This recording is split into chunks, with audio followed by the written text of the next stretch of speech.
বোয়ালখালীতে মধ্যরাতে কৃষিজমির top soil কাটার বিরুদ্ধে প্রশাসনের ঝটিকা অভিযান, ভেকু জব্দ ও জরিমানা।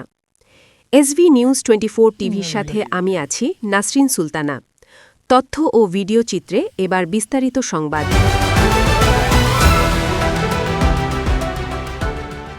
সত্যের সন্ধানে এসভি নিউজ 24 টিভি।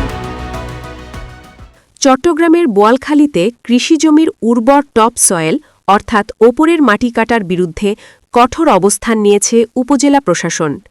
গতরাত 12টা থেকে রাত 3টে পর্যন্ত উপজেলার বিভিন্ন স্থানে অভিযান চালিয়ে একটি মাটি কাটার যন্ত্র অর্থাৎ ভেকু জব্দ করা হয়েছে এবং একজনকে 50,000 টাকা জরিমানা করা হয়েছে।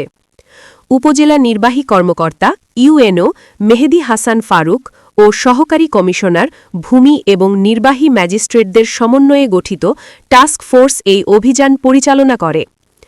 অভিযান চলাকালীন উপজেলার কানুনগোপাড়া, বেঙ্গুরা, বিদগ্রাম ও কুঞ্জুরি এলাকায় নিবিড় পর্যবেক্ষণ চালানো হয়।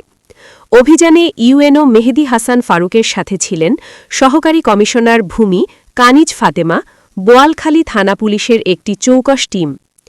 রাত 3টের দিকে বিদগ্রাম এলাকায় অভিযান চলাকালীন কৃষিজমির টপ সয়েল কাটার সময় একটি ভেকু অর্থাৎ মাটি কাটার যন্ত্র জব্দ করা হয়। প্রশাসনের উপস্থিতি টের পেয়ে মূল হোতারা পালিয়ে গেলেও পরে পোপাদিয়া এলাকার মুন্সিমিয়ার ছেলে মোহাম্মদ খোকনকে আটক করা হয়।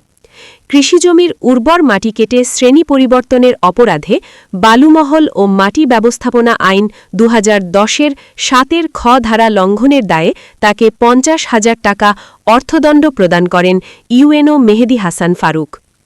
অভিযান শেষে উপজেলা নির্বাহী কর্মকর্তা জানান, কৃষিজমি রক্ষা এবং পরিবেশের ভারসাম্য বজায় রাখতে অবৈধভাবে মাটি কাটার বিরুদ্ধে প্রশাসনের এই কঠোর অবস্থান অব্যাহত থাকবে। রাতের আধারে যারা কৃষিজমির টপ সয়েল কেটে পরিবেশের ক্ষতি করছে তাদের কাউকে ছাড় দেওয়া হবে না।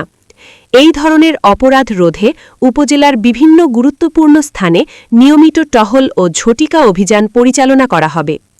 স্থানীয় সচেতন মহল প্রশাসনের এই সময়োচিত পদক্ষেপকে সাধুবাদ জানিয়েছেন এবং এই ধরনের অভিযান নিয়মিত পরিচালনার দাবি জানিয়েছেন। SV news 24 TV, Boalkhali, Chittagong.